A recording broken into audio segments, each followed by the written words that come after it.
Ok, donc nous sommes à 2-3 jours avant Kippour. Yoma. Yoma, c'est le jour, d'accord? Le jour le plus saint de l'année. On est comme les anges, on a 5 prières. On atteint le degré le plus haut de notre Neshama. On a 5 niveaux. Nefesh, Ruach, Neshama, Chaya, Yechida. Yechida, c'est unique. Il y a une lumière à Yom Kippour qui se dévoile qu'à Yom Kippour, qui est la plus grande lumière, celle de Olam Haba, qui a le pouvoir justement de réparer tous nos péchés. Kippour, s'il y a tchouva et exclusivement s'il y a tchouva, a une capacité par sa sainteté de descendre. On fait descendre une lumière par notre tchouva. On fait descendre une lumière d'un endroit qui est très très haut, tellement saint, qu'il descend dans nos corps, dans nos âmes, et il nettoie, il enlève toutes les impuretés qui ont été faites par nos péchés. Nos péchés, il n'y a pas de punition. Punition, c'est une notion qu'on donne aux enfants. Le péché, c'est une réalité. Dieu a créé le mal et le bien, la vérité et le mensonge. Quand tu fais un péché, tu prends de l'énergie de Dieu et tu l'investis tu crées une chose, une réalité qu'on appelle impure, une réalité de mal, spirituelle, qui est collée à ton âme. Qui est collée à ton âme et qui te pousse à refaire la même chose. C'est une sorte de souffle. On met ruach atuma, souffle de touma. Quelqu'un il fait un péché, il a envie de refaire ce péché. Quelqu'un fait une mitzvah, il a envie de refaire cette mitzvah. C'est comme ça. L'appétit vient en mangeant. L'appétit de Kedusha, de sainteté, il donne l'appétit de manger plus. Quelqu'un étudie bien pendant quelque temps, il a envie, il rentre dans une sorte de circuit, de cycle vertueux, de vouloir encore plus étudier. Il a une soif d'études. Quelqu'un qui rentre dans autre chose, la shonara, paralomé d'études, il arrive à, etc. Plus on fait du bien, plus on a envie de faire du bien, plus on fait du mal, plus on a envie de faire du mal. Pourquoi? Parce que chaque fois qu'on fait un péché, ça attire, ou une mitzvah, ça attire vers nous un souffle du même type, et un souffle, il souffle. Il souffle dans ce sens-là de nous pousser à refaire la même chose.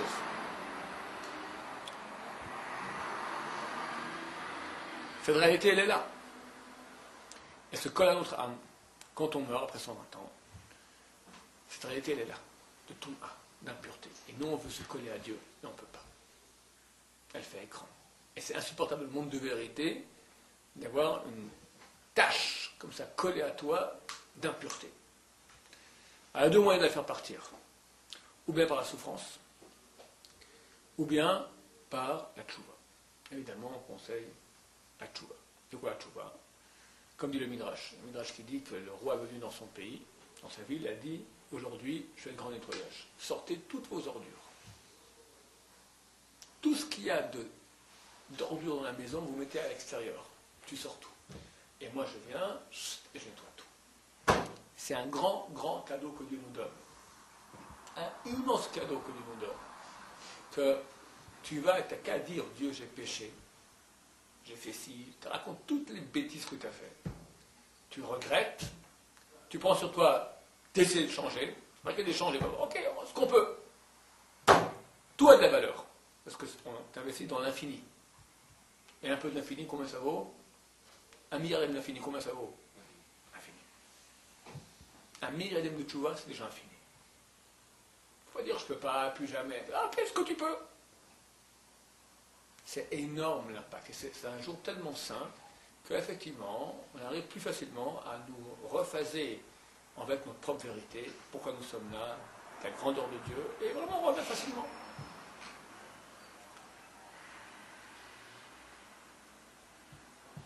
J'ai marqué Shuva Israël, Ad Hashem Elokecha. Reviens, peuple d'Israël, jusqu'à l'éternel ton Dieu. Et la question se pose, c'est quoi revenir vers Dieu? De là on dit Chazal, Gdola Tchouva Shemagat at Kisei HaKavod, grande la Tchouva qui arrive jusqu'au Kisei HaKavod, jusqu'au trône de gloire. Ça veut dire quoi? Moi je veux maintenant arriver au trône de gloire. Qu'est-ce que je dois faire? C'est quoi ce truc-là? Je dis que je regrette, comme ça j'arrive au trône de gloire. On va essayer d'écouter une chose qui est profonde.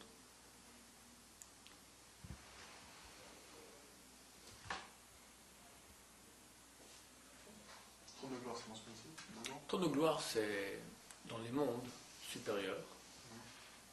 Il y a ce monde qu'on appelle Asiya. Au-dessus, il y a un monde qu'on appelle Yetzira, c'est un monde d'anges. Au-dessus, il y a un monde qui s'appelle Bria, c'est un monde aussi d'anges, mais qui est appelé le trône de gloire, sur lequel se pose la divinité, qu'on appelle Atzilut. La divinité. Un trône, ça veut dire c'est l'appui, l'endroit qui reçoit la divinité. Donc on peut arriver sur la divinité, c'est l'endroit où se trouve la divinité. Quand on est ici sur Terre. On arrive à ce niveau-là. Ça veut dire quoi? Je grimpe, qu'est-ce que je fais?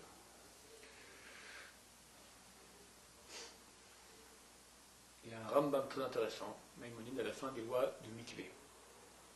C'est marqué que Yom Kippour, c'est comme un Mikvé.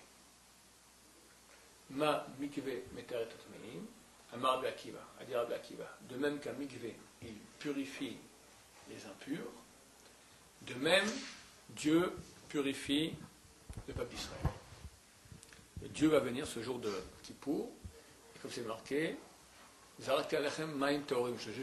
jetterai sur vous de l'eau de pureté. Alors il faut venir avec un parapluie à la prière. C'est quoi cette eau de pureté? Juste une parenthèse très intéressant parce qu'on sait que le mikvé, c'est donc le lieu où la femme se purifie. Et une femme, avant le mariage, ne va pas au mikvé, elle se prépare pour le mariage, la veille du mariage, elle va au mikvé. C'est intéressant de voir qu'il y a une corrélation toujours entre l'homme et la femme et entre la relation qu'il y a entre le peuple d'Israël et Dieu. Comment est-ce qu'on fait pour se marier? Cours qui intéresse tous ceux qui veulent se marier.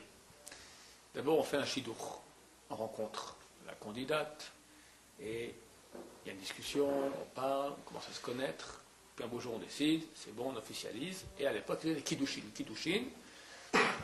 Aujourd'hui, on fait tout ensemble. À l'époque, c'était séparé. Kiddushin, il lui dit arrête le coup de cheter betabadzo, il lui met la bague, et elle devient sa femme. Ça veut dire qu'elle lui est promise. Mais elle reste encore chez ses parents, la femme.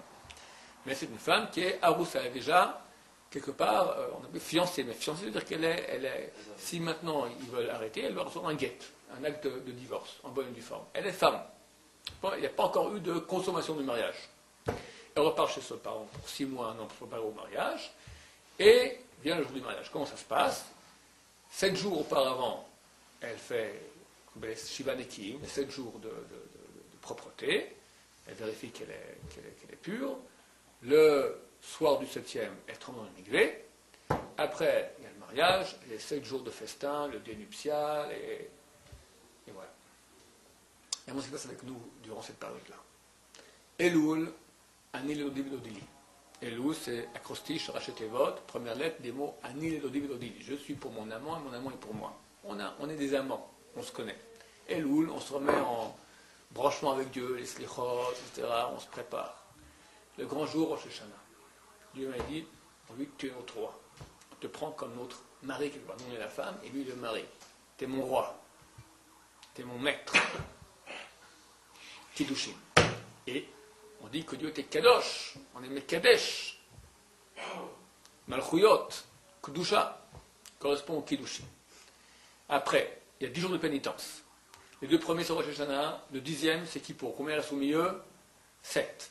7 jours de nettoyage, où la femme se purifie, on se purifie aussi. 8e jour, on trempe au mikvé, Yom Kippour. Et après, 7 jours, sous la Souka. La Souka, on est avec Dieu sous le dénuptial. Dieu, Souka, c'est le nom de Dieu. La Souka, elle est sainte. Comme une synagogue. On n'a pas le droit de parler des paroles vaines dans une Souka. C'est saint. On n'a pas le droit de faire rentrer dans une souka un ustensile, une casserole. Une casserole dans laquelle tu as cuisiné, c'est interdit de la faire rentrer dans la souka. Quand je peux rentrer maintenant une marmite, une casserole dans la synagogue, et qu'est-ce que tu mets ce truc-là avec des restes de nourriture dedans? Ça ne se fait pas, n'est-ce pas, dans une synagogue, dans une souka non plus. On peut faire la bracha là-dedans. Tu peux faire la bracha dans une souka s'il y a une casserole dedans, parce que c'est la sainteté de Dieu. On fait un avec la sainteté. Là, je vous... Entre parenthèses, c'est pas encore souka, c'est une question prochaine, mais c'est les plus belles mitzvot que nous avons. Elle est très grande. C'est la seule mitzvah qu'on fait aujourd'hui de la Torah avec le corps entier. Toutes les mitzvot, c'est ou la bouche, ou les mains, ou la pensée, ou la voix, ou les oreilles. Mais ce qu'on fait avec le corps entier, Souka. Tu es dans Souka. Souka, c'est le nom de Dieu. Yudke et Adnouk, les deux ensemble. Tu es entouré de la... Et c'est palpable. Comme un Shabbat, tu peux sortir de ta Souka, tu sens tu sens des choses très grandes, tu peux sentir. Et c'est la fête de Soukkot qu'on puise toute la joie pour l'année entière. 8e jour, Simchat Torah. Ça, c'est après qu'on a eu le dénuptiaque, le Shabbat Brachot, tout cela, il y a l'union totale avec Dieu. Ça, c'est, on sort les Sifrei Torah, il n'y a plus d'intermédiaire entre nous et Dieu. Chaque mitzvah, c'est un intermédiaire. Tu as le shofar, tu as le loulav, tu as la matzah, Pesach, il n'y a plus rien. Il n'y a que la Torah en elle-même. La présence de Dieu, et on danse, et c'est l'union totale avec Dieu. C'est vraiment comme une relation avec un homme et une femme. Pour venir à Kippour, c'est donc c'est le mikvé. À la fin du loi de mikvé, le Rambam Maïmonide dit une chose pareille. Il dit, comment c'est que quelqu'un il est impur? Il rentre dans un bain, il ressort, il est pur. Bon, c'est un truc qui fonctionne comme ça, le mikvé fait partir l'impureté. Il dit cela est valable aussi au niveau du date, de l'esprit. Quand quelqu'un va tremper dans les eaux du date, de la connaissance, de la conscience. Le vrai terme date, c'est conscience. Alors il se purifie. C'est quoi la conscience? Nous avons une chose en tant qu'être humain que les animaux n'ont pas. Je fais des actions. Comme un animal qui fait des actions. Je peux tout coup de me dégager et me regarder moi. Qu'est-ce que je suis en train de faire? Qu'est-ce que je fais? Quelqu'un vient le matin et met les tefilines. Il peut les mettre. Il peut faire autre chose tout à fait. Il dit, maintenant, je suis juif. J'ai une partie d'âme qui est sainte, qui m'a été donnée au Mont Sinaï par Dieu, par laquelle je peux me brancher, amener de la sainteté sur moi-même, sur le monde entier. Et quand je mets tefilin maintenant, je suis en train de faire cette action-là, d'amener la sainteté sur moi, sur le monde entier. Ça change complètement la mitzvah. C'est autre chose. On parlait l'autre jour de la prière. Quelqu'un qui vient, il arrive à prier, il prie, hop, il m'a prié. Il fait l'action, et sa conscience va derrière pour essayer de suivre l'action. C'est-à-dire que la bouche, elle parle, il essaie de penser ce qu'il est en train de dire. Il faut inverser. Avoir la conscience. Qu'est-ce que je fais? Avant de prier, qu'est-ce que je vais faire moi? J'ai en moi une partie qui est mon âme, le date, la conscience, qui est ce que les animaux n'ont pas, c'est le ribour, c'est dans une chaîne, c'est le maillon de relation, comme ça dit le Maïmonide, c'est le maillon de relation qui est entre Dieu et moi. Dieu, je ne connais pas, mais Dieu a mis en moi, il a mis ça au Mont Sinaï, Nefesh Ruach Neshama de Kudushan, Nefesh Ruach Neshama de sainteté, qui est une partie divine qui est en moi. Quand je pense maintenant, je vais activer ces parties-là. C'est-à-dire, je vais maintenant, en faisant une mitzvah, je vais amener la sainteté de Dieu. Je vais maintenant prier. Alors, qu'est-ce que je fais? Je peux venir devant prier, comme l'animal. Il prie, il fait. Quoi, l'animal, il prie? Non, mais tu fais sans réflexion, sans conscience de toi. Sans date. Alors, c'est une action qui est faite, mais sans toi. Sans toi. C'est ton corps qui l'a fait, c'est les parties basses de ton être. Ton sentiment, il faut diviser la partie corporelle et la partie divine qui est en nous. La partie corporelle, elle est faite de trois. La partie du corps, la partie de la parole, de la pensée des choses de ce monde-là, et la partie des pensées qui sont, on va dire, spirituelles, mais pas divines. La philo. Ça, c'est les parties du corps. J'ai la même chose ça aussi en divin. Divin, c'est la partie du corps, c'est la mitzvot. La partie plus haute, c'est l'étude de la Torah. Et la partie encore plus haute, c'est l'étude de la compréhension profonde de la Torah. J'ai une partie qui est divine en moi, une partie qui est corporelle en moi. Si le corps, il agit sans cette partie divine, alors cette partie divine, elle est morte. Et quand on va là-bas, cette partie corporelle, elle n'est plus. Donc, qu'est-ce que tu as fait dans ce monde? Moi, j'ai rien fait, j'étais endormi. Moi, j'avais pensé à moi. Quelqu'un, il fait des mitzvot tous les jours, il vient à la prière, il fait tout, il lit, il fait ses prières, il fait ses télim, il fait son zohar, il étudie la Gemara, il fait des mitzvot, il met des tefilin, tout ce que tu veux, il fait. Mais sans conscience. Comme un animal. Arrête-toi. qu'est-ce que je suis en train de faire? Je suis en train, cette partie divine que Dieu a mis en moi le jour du Mont Sinaï. Il a dit, Anochi Hashem Elokecha, je suis l'Éternel, ton Dieu. C'est quoi ton Dieu? C'est marqué dans le livre, ton Dieu, j'ai mis de moi dans toi. C'est partie divine qui est en moi. Quand je vais activer ces parties divines, comment? Par la conscience. C'est conscience. Je dis, je vais maintenant, moi, être humain, prier à Dieu. Quand je prie à Dieu, parce que j'ai une partie divine en moi. Et je vais maintenant, parce que je suis mitraber, je me branche, je me lie. Quand je dis Baruch Ata Hashem, Baruch, je fais amener de la lumière de très, très, très, très, très haut, parce que l'homme arrive très, très haut, il est divin dans ses parties divines, il est très haut, jusque bas dans moi ici. Quand je mets Tfilin, idem. Quand je lis la Torah, idem. Quand je mets Tzitzit, idem. Le vidouille de Kippour, très important. Durant le Kippour, on fait 10 fois vidouille. 10 vidouilles. Il y a 5 prières, un pendant la prière et un après la prière. Donc 5, ça fait 10. Plus encore celui de la veille. Mincha, ça fait 11 vidouilles. Mitzvot, Srot Kavana. Mitzvot doivent avoir de la kavana, de la conscience. Quoi conscience que je fais une mitzvah? Je suis en train maintenant, mitzvah, ça veut dire lier, je me lie à Dieu. Je fais une mitzvah de la Torah. Il faut penser au moins minimum, je suis en train de faire une mitzvah qui est marquée dans la Torah. Vidvado et ratatam, asher asui. Ils feront un vidou du péché qu'ils ont fait. Alors c'est quelqu'un qui dit dans le sidour, mais il oublie de penser qu'il fait la mitzvah de vidouille. Il a passé au côté de la mitzvah, il est passé à côté de la mitzvah. Shulchan Aruch, il a dit, mitzvot sirot kavana. Les mitzvot ont besoin d'une kavana, d'une conscience que c'est une mitzvah. Lui, moi je ne sais pas, j'ai eu dans le sidour, j'ai fait ce qui est marqué comme tout le monde. J'ai fait tchouva, il a fait tchouva. Il a raté la mitzvah. Il a fait tchouva. Il a regretté, il a tout fait. Mais il a raté la mitzvah. Pourquoi? Parce qu'une mitzvah, c'est une liaison avec Dieu. Elle ne vient pas tout seul. Il faut, je suis en train de me lier. Je fais une mitzvah, une liaison avec Dieu.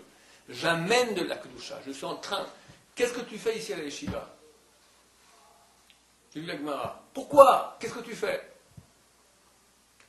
Qu'est-ce que je suis en train de faire? Je suis en train maintenant, vu que j'étudie des paroles de Dieu, Dvar Hashem, la parole de Dieu, la parole fait d'étudier la parole de Dieu, j'amène beaucoup de sainteté sur moi-même, sur le monde entier. Quelqu'un, quand il pense ça, sa Torah a une autre allure.